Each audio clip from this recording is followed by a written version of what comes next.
नमस्कार, आप देख रहे हैं जन टीवी और मैं आपके साथ आकांक्षा पारिक। खबरों की शुरुआत से पहले एक नजर हेडलाइंस पर। देहरादून में उरेडा ऊर्जा और वैकल्पिक ऊर्जा विभाग की विभिन्न परियोजनाओं का लोकार्पण और शुभारंभ। मुख्य अतिथि रहे सीएम धामी।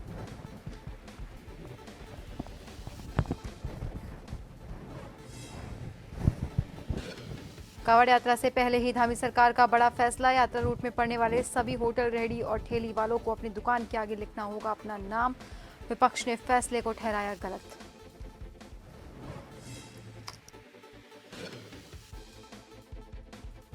कांग्रेस की 3 चली मैराथन बैठकें खत्म। पर्यवेक्षक पीएल पुनिया ने कांग्रेस के विधायकों, प्रदेश अध्यक्ष और ब्लॉक स्तर से लेकर प्रदेश स्तर तक के पार्टी पदाधिकारियों से मुलाकात कर लिया फीडबैक। बद्रीनाथ धाम में इस साल भी रिकॉर्ड तोड़ तीर्थयात्रियों ने भगवान नारायण हरि के किए दर्शन। अब तक 8,67,124 तीर्थयात्रियों ने भगवान बद्री विशाल जी के घर पर नवाया शीश। और दून सहित 10 जिलों में भारी बारिश का अलर्ट। चंपावत में स्कूलों की छुट्टी। अगले 2 दिन प्रदेश में गरज चमक के साथ तीव्र वर्षा का क्रम बना रहा आशंका।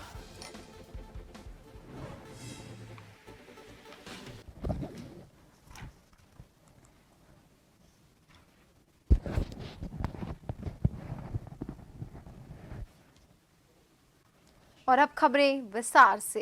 पहली खबर सीएम धामी से जुड़ी हुई है, जहां पर सीएम धामी ने मुख्य सेवक सदन में उरेडा ऊर्जा और वैकल्पिक ऊर्जा विभाग के विभिन्न परियोजनाओं के लोकार्पण किया और शुभारंभ किया। इस मौके पर उन्होंने सोलर वाटर हीटर अनुदान योजना में आवेदन और अनुदान निर्गत किए जाने के लिए पोर्टल का शुभारंभ किया। प्रदेश के राजकीय भवनों पर स्थापित सोलर पावर प्लांट और सोलर वाटर हीटर 27 जवानों पर 1.26 मेगावाट क्षमता के सोलर पावर प्लांट और 44 राजकीय भवनों पर स्थापित 48,400 लीटर क्षमता के सोलर वाटर हीटर संयंत्रों का लोकार्पण किया। कार्यक्रम के मुख्यमंत्री सौर स्वरोजगार योजना के 47 लाभार्थियों को परियोजना आवंटन पत्र प्रदान किए गए और लाभार्थियों को पीएम सूर्य घर योजना के अंतर्गत राज्य अनुदान के चेक दिए गए।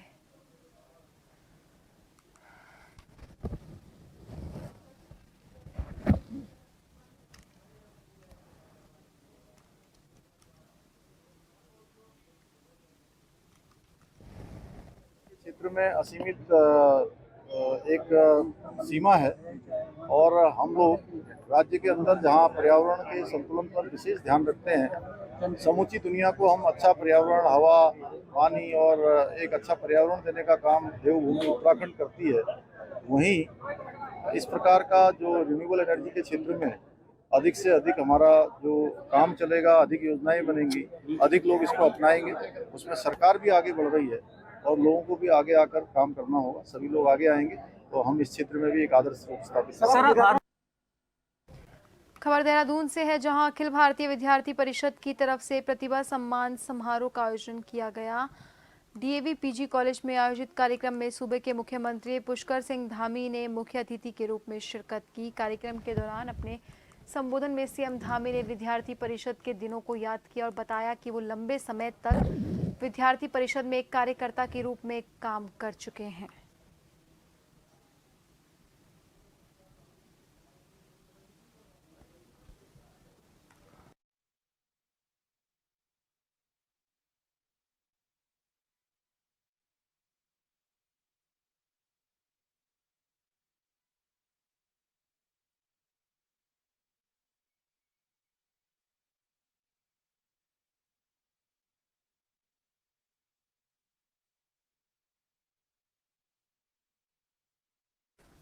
बाईस जुलाई से कांवड़ यात्रा की शुरुआत हो जाएगी और ऐसे में कांवड़ यात्रा से पहले ही प्रदेश सरकार ने बड़ा फैसला लिया है, जिस फैसले के तहत अब यात्रा रूट में पड़ने वाले सभी होटल, रेडी, ठेली वालों को अपनी दुकान के आगे अपना नाम लिखना होगा। वहीं जैसे ही ये फैसला सामने आया, उसके बाद उत्तराखंड में सभी के अपने अपने विचार सामने आ रहे हैं। विपक्ष जहां इसे एक गलत फैसला बता रहा है, तो वहीं भाजपा प्रदेश सरकार का समर्थन करते हुए नजर आ रही है। दूसरी तरफ मुख्यमंत्री पुष्कर सिंह धामी ने बताया कि हमारे द्वारा ये फैसला 12 जुलाई को ही ले लिया गया था।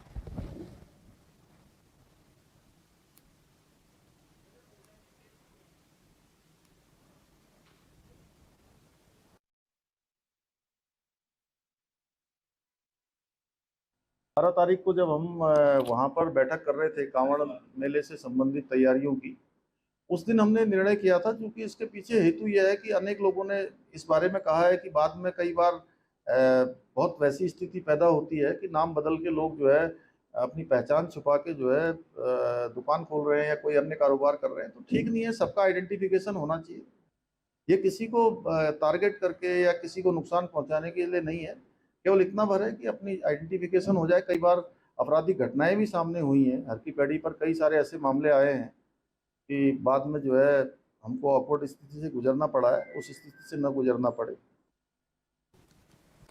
मुख्यमंत्री पुष्कर सिंह धामी ने केदारनाथ में सोने के चोरी के आरोपों को निराधार कर दिया है। आपको बता दें कि उन्होंने कहा कि वो इस विषय में कुछ नहीं कहना चाहते हैं। मंदिर समिति और संत पुरोहितों ने सच्चाई को काफी पहले ही सामने रख दिया। उन्होंने आगे कहा, जितने सोने की अनियमितता की बात की जा रही है उसका 1/4 भी शायद कभी यहाँ आया हो।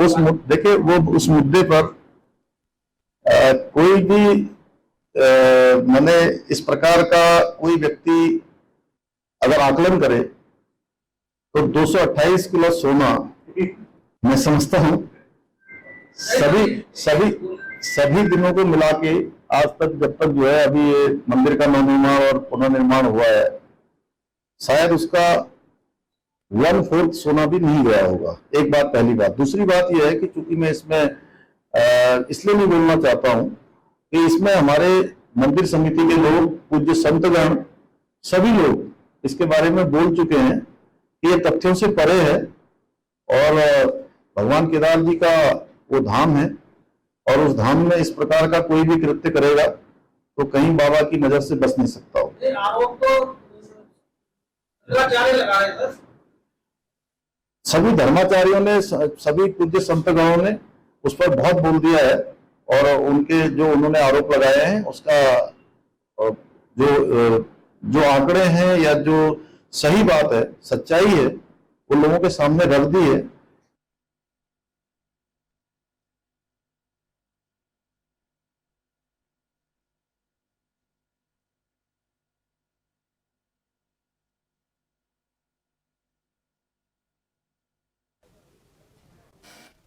कांग्रेस पर्यवेक्षक पीएल पुनिया की मैराथन बैठक 3 दिन की समाप्त हो गई है। बता दें, पीएल पुनिया ने कांग्रेस के विधायकों, प्रदेश अध्यक्ष, पूर्व विधायक और पूर्व सांसदों और इसके साथ ही ब्लॉक स्तर से लेकर प्रदेश स्तर तक के पार्टी पदाधिकारियों से एक एक कर मुलाकात कर फीडबैक लिया था। इस मुलाकात में उन्होंने उत्तराखंड में कांग्रेस के लोकसभा चुनाव में हार को लेकर सबसे बात की। साथ ही पार्टी को किस तरह से मजबूत किया जा सकता है, इसको लेकर भी उन्होंने सबसे सुझाव लिए। बैठक के बाद पीएल पुनिया ने कहा कि उन्हें कई तरह के सुझाव मिले हैं, जिसके आधार पर रिपोर्ट बनाकर कांग्रेस अध्यक्ष को सौंपी जाएगी।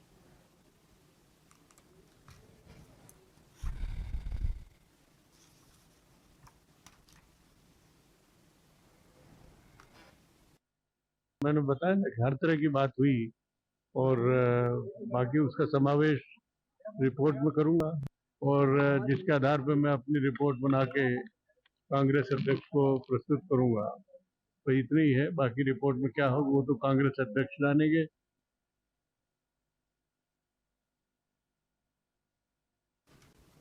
सावन महीने में शुरू होने वाली कांवड़ यात्रा की तैयारियों को लेकर शनिवार को ऋषिकेश में भी पुलिस प्रशासन की अहम बैठक हुई। बैठक में ADG law and order AP Anshuman ने कांवड़ यात्रा में ड्यूटी करने वाले पुलिस अधिकारियों और कर्मियों को ब्रीफ किया। एडीजी ने पुलिस कर्मियों को कांवड़ियों के साथ मधुर व्यवहार करने के निर्देश दिए। साथ ही ट्रैफिक और भीड़ को नियंत्रित करने के टिप्स भी दिए। पूरे कांवड़ क्षेत्र में सुरक्षा की दृष्टि से पर्याप्त पुलिस की तैनाती कर दी गई। 20 जुलाई से सभी पुलिसकर्मी अपने अपने कर्मचारी ड्यूटी संभालेंगे।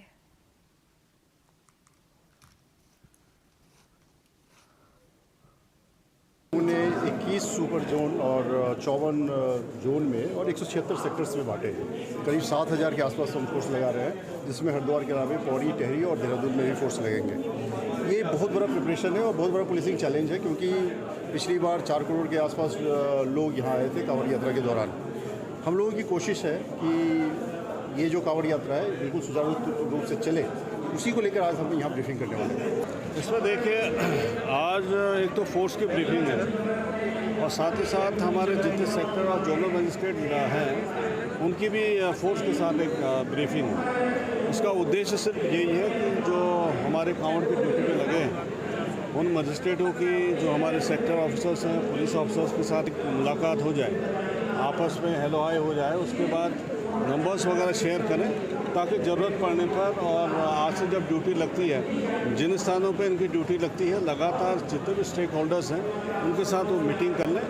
खबर देहरादून से है, जहां अखिल भारतीय विद्यार्थी परिषद की तरफ से प्रतिभा सम्मान समारोह का आयोजन किया गया। डीएवी पीजी कॉलेज में आयोजित कार्यक्रम में सूबे के मुख्यमंत्री पुष्कर सिंह धामी ने मुख्य अतिथि के रूप में शिरकत की। कार्यक्रम के दौरान अपने संबोधन में धामी ने विद्यार्थी परिषद के दिनों को याद किया और बताया वो लंबे समय तक विद्यार्थी परिषद में एक कार्यकर्ता के रूप में काम कर चुके हैं। इस दौरान सीएम धामी ने 10वीं और 12वीं के मेधावी छात्र छात्राओं को सम्मानित किया। सीएम धामी ने सम्मानित मेधावी छात्र छात्राओं को उनके उज्जवल भविष्य की भी शुभकामनाएं दी। आज यहाँ पर डीएवी पीजी कॉलेज में अखिल भारतीय विद्यार्थी परिषद के द्वारा मेधावी छात्र एवं छात्राओं का आज सम्मान किया गया है, प्रतिभा सम्मान समारोह किया गया। निश्चित रूप से इस प्रकार का सम्मान, प्रतिभाओं का सम्मान उनको आगे बढ़ने के लिए प्रेरणा देता है, इनके अंदर और उत्साह और उनका उत्साहवर्धन करता है, जिससे कि वो समाज के अनेक क्षेत्रों में जाकर और अच्छा प्रदर्शन करें और मेहनत करें और परिश्रम करें, लगन से काम करें और विभिन्न क्षेत्रों में जाकर समाज को, प्रदेश को, देश को दिशा देने का काम करें, अपना योगदान करें। मैं सभी को बहुत शुभकामनाएं देता हूं। रामनगर में अभिसूचना इकाई LIU के कार्यालय में उप निरीक्षक और मुख्य आरक्षी को 2000 रुपए की रिश्वत लेते रंगे हाथों गिरफ्तार किया गया। विजिलेंस की टीम को इन दोनों के बारे में लगातार शिकायत मिल रही थी। शिकायतकर्ता ने शिकायत की थी कि उसका पासपोर्ट बनाने के लिए सत्यापन कराने की एवज में उप निरीक्षक सौरभ राठी 2500 रुपए की रिश्वत की मांग कर रहा था।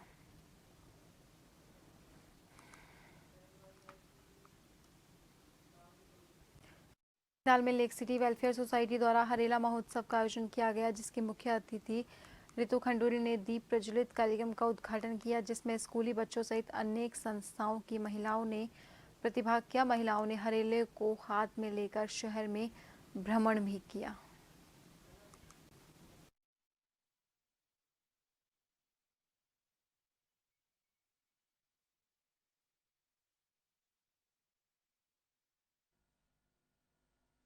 यहाँ पे मेले में मैं होकर आई हूँ, जिसका नाम ही हरेला मेला है और वो 100 साल पुराना है। तो हमारे यहाँ ये संस्कार रहा है और संस्कृति रही है कि हम अपने पर्यावरण की चिंता करें, पर्यावरण को बचाएं। लेकिन आज के समय में 21वीं सदी में अपने छोटे छोटे बच्चों को ये संस्कार हम किस तरह से दे पाए, किस तरह से उनको बता पाए कि पर्यावरण क्यों आवश्यक है, इन चीज़ों का ध्यान हमें रखना चाहिए। और इसीलिए ऐसे पर्व, ऐसे कार्यक्रम बधाई के पात्र हैं, बहुत आवश्यक है। आप जानते हैं पर्यावरण जिस तरह से दूषित हो रहा है, फ्यूचर जनरेशन के लिए पेड़ लगाना बहुत आवश्यक है। गौरा देवी को आप लोग सब याद करें, 1974 में उन्होंने पेड़ से चिपक कर चिपको आंदोलन शुरू किया था। तो ये संस्कार हमारे यहाँ है ही, लेकिन बच्चों को इस संस्कार के साथ कैसे जोड़ा जाए, फ्यूचर जनरेशन को इस संस्कार के साथ कैसे जोड़ा जाए, मुझे लगता है ऐसे कार्यक्रम, ऐसे मेले इस चीज़ को और आगे बढ़ाते। मानसून की दस्तक के बाद पूरे प्रदेश भर में भारी बारिश का सिलसिला लगातार जारी है। पहाड़ से लेकर मैदान तक बारिश के चलते भूस्खलन के साथ ही इन दिनों नदी नाले भी उफान पर हैं। साथ ही मैदानी इलाकों में भी चंद घंटे की बारिश से जगह जगह जलभराव की समस्या होने लगी है। इस बीच मौसम विभाग ने एक बार फिर से पूर्वानुमान जारी करते हुए 2 से 3 दिनों तक प्रदेश भर में भारी बारिश का अलर्ट जारी किया है।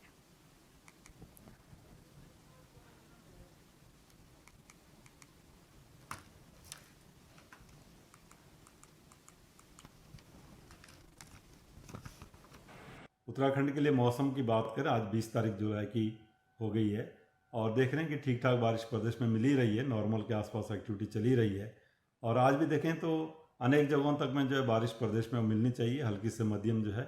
और एका दुक्का जगहों में अगर हैवी रेन की बात करें तो उसमें देहरादून है, नैनीताल है या चंपावत डिस्ट्रिक्ट है, या इसी तरह अंदर में जो हमारे बागेश्वर और पिथौरागढ़ डिस्ट्रिक्ट है उनमें भी संभावना है एका दुक्का जगहों में आज भारी वर्षा वहाँ पर मिलेगी। तो कहीं ना कहीं छोटे मोटे जो रास्ते हैं वो बंद हो ही रहे हैं, इस तरह का जो इम्पैक्ट हो ही रहा है। और नदियों में भी काफ़ी जो जल स्तर है बढ़ा हुआ है। लेकिन जो एक्टिविटी अगर कल से बात करें 21 तारीख से और 22 तारीख, ये 2 दिन जो है, तो इसमें जो लोअर कुमाऊं रीजन में यहाँ पे काफ़ी एक्टिविटी वो बढ़ने वाली है, इंटेंस एक्टिविटी वहाँ पे रेनफॉल की होने वाली है।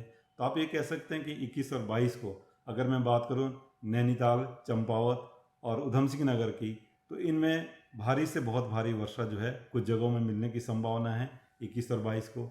और जो अत्यंत भारी वर्षा है वो भी कहीं कहीं पर। खबर टनकपुर से है, जहां उचोली गोट के ग्रामीण भारी संख्या में पूर्णागिरी तहसील पहुंचे, जहां उन्होंने प्रधान प्रतिनिधि गणेश सिंह महर के नेतृत्व में आपदा से प्रभावित हुए लोगों को मुआवजा न मिलने और लगातार हो रहे भू कटाव के संबंध में एसडीएम आकाश जोशी के माध्यम से उत्तराखंड के सीएम को ज्ञापन सौंपा। आपदा आई थी तो हमारी ग्राम सभा को बहुत ज्यादा नुकसान हुआ उससे, जिससे सर्वे के दौरान वहाँ पर सर्वेयर भी आए थे और हम लोग खुद गए थे गांव में, और सभी ग्रामवासियों का जो जिसका उसमें नुकसान हुआ उसका नाम मैंने यहाँ लिस्ट सहित दे रखी है, जिसमें किसी प्रकार का हमको सहायता राशि नहीं दी गई है। इसीलिए सारे ग्रामवासी भाई हमारे घर में आएंगे, उनको जब नुकसान हो रखा था तो मैंने बोला फिर एसडीएम साहब से मुलाकात करते हैं, क्यों नहीं हमको चेक दिया जा रहा है। तो अभी एसडीएम साहब से बात हुई है तो उनके द्वारा हमें आश्वासन दिया गया है कि 2-4 दिन के अंदर जो है जो भी चेक है, जो तुम्हारी ग्राम सभा के जितने भी लोगों का नुकसान हुआ उनको सारे को चेक वितरित किया जाएगा।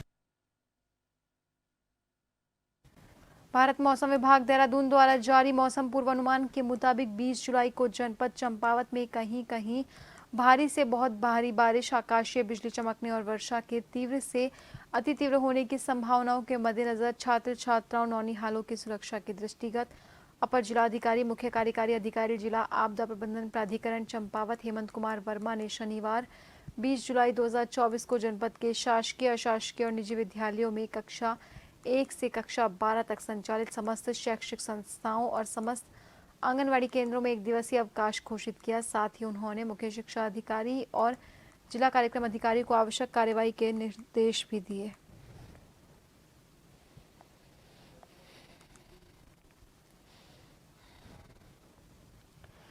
कांवड़ यात्रा के चलते अब पुलिस प्रशासन अलर्ट हो चला है। हरिद्वार एसएसपी परमेंद्र सिंह डोभाल ने कहा कि कांवड़ यात्रा के दौरान सभी दुकानों और ढाबों वालों को अल्टीमेटम दिया गया है कि सभी दुकानदार अपनी अपनी दुकानों पर अपनी फर्म और अपने नाम लगाकर रखेंगे। साथ ही उन्होंने सभी थाना प्रभारियों और चौकी इंचार्ज को निर्देशित किया कि सभी दुकानदारों का वेरिफिकेशन करना बहुत ज़रूरी है। दुकानदार और दुकान पर काम करने वाले लोगों के नाम लिखे होना भी ज़रूरी है।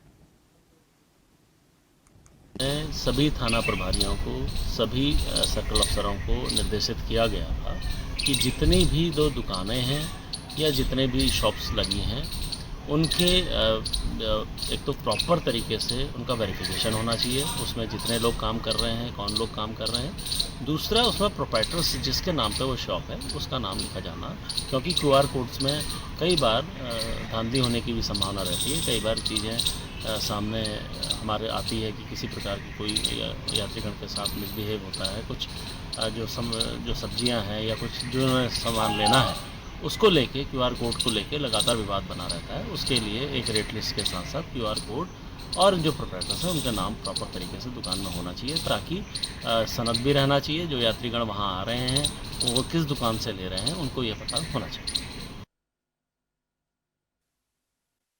थाना क्षेत्र के इमली चौकी के पास रविदास आश्रम में शिव भक्तों के साथ चोरी की घटना घट गई, जिसमें हल्लू मजरा निवासी मनोज ने शिव भक्तों को झांसे में लेकर उनके 40,000 रुपये और एक फोन और 4 कपड़ों के बैग चोरी किए और रफूचक्कर हो गया, जिसमें इमली चौकी पर तहरीर दी गई, जिसमें पुलिस द्वारा कोई कार्रवाई न होने के चलते जन टीवी संवाददाता को फोन किया गया, जिन्होंने आश्रम जाकर शिव भक्तों की मदद करते हुए उनके चोरी हुए 40,000 रुपए वापस कराए, जिसमें शिव भक्तों ने जन टीवी का आभार जताया।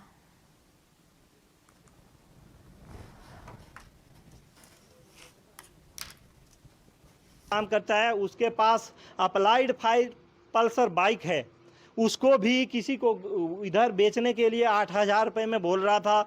हमें तो तब मालूम हुआ कि ये आदमी 2 नंबर का काम करता होगा।